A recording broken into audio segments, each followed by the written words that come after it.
എല്ലാവർക്കും steel the ഫ്ലേവറിലേക്ക് സ്വാഗതം. ഇന്ന് നമുക്ക് ഉഴുന്നുവട എങ്ങനെ ചെയ്യുന്നതെന്ന് നോക്കാം. ഇതിനു വേണ്ടിയിട്ട് ഞാൻ ഒരു കപ്പ് ഉഴുന്ന് ഒരു 6 മണിക്കൂർ സോക്ക് ചെയ്ത് വെള്ളം മാറ്റിയിട്ട് എടുത്ത് വെച്ചിട്ടുണ്ട്. നമ്മൾ ഉഴുന്നൊരു 3-4 മണിക്കൂർ ഇടുമ്പോൾ തന്നെ അത് നല്ല സോഫ്റ്റായിട്ട് കിട്ടും. പക്ഷേ നമ്മളൊരു 5-6 മണിക്കൂർ സോക്ക് ചെയ്ത് വെക്കുമ്പം നമുക്ക് അരയ്ക്കാൻ കുറച്ചുകൂടി നല്ല എളുപ്പമുണ്ടാവും. ഇനി വടയ്ക്ക് നല്ലൊരു ക്രിസ്പിനെസ് കിട്ടാൻ വേണ്ടിയിട്ട് ഞാനൊരു 2 ടീസ്പൂൺ പച്ചരിയും കൂടി ഇതുപോലെ സോക്ക് ചെയ്തെടുത്ത് വെച്ചിട്ടുണ്ട്. നമുക്കതും കൂടി ഈ ഉഴുന്നിൻ്റെ കൂടെ ചേർത്ത് അരയ്ക്കണം. അപ്പോഴായിരിക്കും നമ്മുടെ വടയ്ക്ക് നല്ലൊരു ക്രിസ്പിനെസ് കിട്ടുന്നത്. ഇനി നമുക്കിതൊരു മിക്സിയുടെ ജാറിലോട്ട് ചേർത്ത് കൊടുക്കാം. ഞാൻ 2 ബാച്ചായിട്ടാണ് അരച്ചെടുക്കുന്നത്. നമ്മളിത് അരച്ചെടുക്കുമ്പോൾ ഈ മിക്സിയുടെ ജാറ് ചൂടാവാതെ പ്രത്യേകം ശ്രദ്ധിക്കണം. അങ്ങനെ ചൂടായി കഴിഞ്ഞാൽ ഈ ഉഴുന്നിന് ഒരു വെന്ത ടേസ്റ്റ് ആയിരിക്കും. അപ്പോൾ നമുക്ക് വട ഉണ്ടാക്കുമ്പോൾ ഉഴുന്നിൻ്റെ ഒരു കയർപ്പ് എപ്പോഴും ഫീൽ ചെയ്യും. അങ്ങനെ വരാതിരിക്കാൻ വേണ്ടിയിട്ട് ജാറ് ചൂടാവാതെ വേണം അരച്ചെടുക്കാനായിട്ട്. നമ്മൾ ഒരു ഇച്ചിരി ഒന്ന് അരച്ചിട്ട് നമുക്കൊന്ന് ഓഫ് ചെയ്ത് വെക്കാം. അങ്ങനെ കണ്ടിന്യൂസ് അരയ്ക്കാതിരുന്നാൽ മതി. പിന്നെ അരയ്ക്കുമ്പോൾ 1-2 ടേബിൾ സ്പൂൺ തണുത്ത വെള്ളം ചേർത്ത് അരയ്ക്കാൻ പ്രത്യേകം ശ്രദ്ധിക്കണം. പിന്നെ വെള്ളം ഒരുപാട് ചേർക്കരുത്. 1-2 ടേബിൾ സ്പൂൺ അളവിന് മാത്രമേ വെള്ളം ചേർക്കാവുള്ളൂ. ഇപ്പോൾ ആദ്യത്തെ ബാച്ച് അരച്ചെടുത്തിട്ടുണ്ട്. നമുക്ക് ബാക്കി ഇതുപോലെ അരച്ചെടുക്കാം. ഇപ്പോൾ ഉഴുന്ന് മുഴുവൻ അരച്ചെടുത്തിട്ടുണ്ട്. ഈ മാവ് ഞാൻ അരച്ചെടുത്തേക്കുന്നത് ഭയങ്കര ഫൈനായിട്ടല്ല, ചെറിയ ചെറിയ തരിയുള്ള രീതിയിൽ അരച്ചെടുത്തേക്കുന്നത്. വളരെ ചെറിയ തരി, നമ്മൾ ദോശയ്ക്കൊക്കെ അരയ്ക്കുമ്പോൾ ഉള്ള പോലെ തരിയുള്ള രീതിയിലാണ്. ഇനി നമുക്ക് ഈ മാവ് വടയ്ക്കുള്ള പാകമൊക്കെ എടുക്കണം.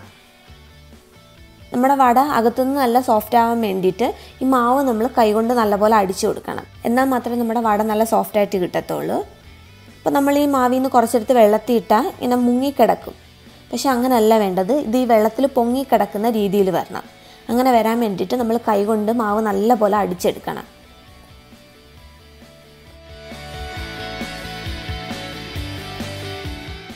ഇതിപ്പോൾ ഞാൻ നല്ലപോലെ അടിച്ചെടുത്ത് വെച്ചിട്ടുണ്ട്. നമുക്ക് ഇച്ചിരി എടുത്തൊന്ന് വെള്ളത്തിലിട്ട് നോക്കാം.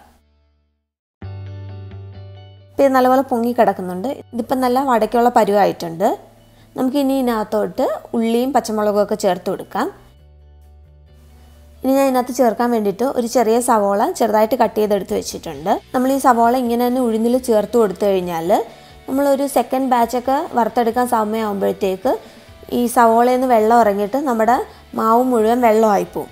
അങ്ങനെ വരാതിരിക്കാൻ വേണ്ടിയിട്ട് ഈ സവോളയിൽ കുറച്ച് ഉപ്പിട്ട് ഒരു 10 മിനിറ്റ് ഒന്ന് മാറ്റി വെക്കാം. അപ്പോൾ ഈ സവോളയിൽ നിന്ന് നല്ലപോലെ വെള്ളമെല്ലാം ഇറങ്ങി വരും. ഇപ്പോൾ അതായത് ഇതിന് നല്ലപോലെ വെള്ളമൊക്കെ വന്നിട്ടുണ്ട്. നമുക്ക് ആ വെള്ളം പിഴിഞ്ഞു മാറ്റിയിട്ട് സവോള മാത്രം മാവിലോട്ട് ചേർത്ത് കൊടുക്കാം. ഇനി ഇതിനകത്തോട്ട് ഒരു 2 ടേബിൾ സ്പൂൺ ഇഞ്ചി, 2 ടീസ്പൂൺ പച്ചമുളക്, ഒരു 1/2 ടീസ്പൂൺ കുരുമുളക് ചതച്ചത്, കുറച്ച് കറിവേപ്പില ചെറുതായിട്ട് അരിഞ്ഞത്, ആവശ്യത്തിന് ഉപ്പ്, ഇത്രയും കൂടി ചേർത്ത് കൊടുത്തിട്ട് നല്ലപോലെ ഒന്ന് മിക്സ് ചെയ്യാം. എന്നിട്ട് നമുക്ക് കൈകൊണ്ട് ഒന്നും കൂടെ ഒന്ന് നല്ലപോലെ എയർ ആക്കി എടുക്കണം മാവ്. ഇപ്പോൾ ഇത് നല്ല പാകത്തിനാക്കി എടുത്തിട്ടുണ്ട്. നമുക്കിനി ഇത് വെച്ചിട്ട് വട ചുടാൻ തുടങ്ങാം. ഇനി നമുക്ക് വട ചുട്ടെടുക്കാം. അതിന് വേണ്ടിയിട്ട് ഒരു പാത്രത്തിൽ എണ്ണ വെച്ച് അത് ചൂടായിട്ടുണ്ട്. നമ്മൾ മീഡിയം ഫ്ലെയിമിലിട്ട് വേണം ഈ വടയെല്ലാം ഫ്രൈ ചെയ്തെടുക്കാൻ വേണ്ടിയിട്ട്. നമ്മൾ ഈ വട ഫ്രൈ ചെയ്യാൻ വേണ്ടിയിട്ട് നമ്മൾ കൈ നല്ലപോലെ വെള്ളത്തിൽ മുക്കിയിട്ട് കുറച്ച് വടയുടെ മാവ് എടുത്തിട്ട് നമ്മൾ കയ്യിൽ വെച്ചിട്ട് നടുക്കൊരു കുഴി ഇട്ട് കൊടുക്കണം.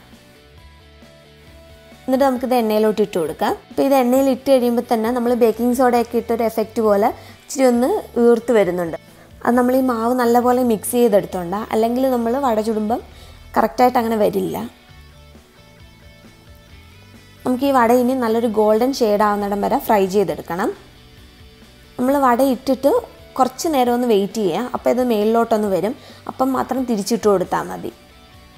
ഇട്ട വശം തന്നെ തിരിച്ചിട്ട് കൊടുക്കാൻ നിൽക്കരുത്.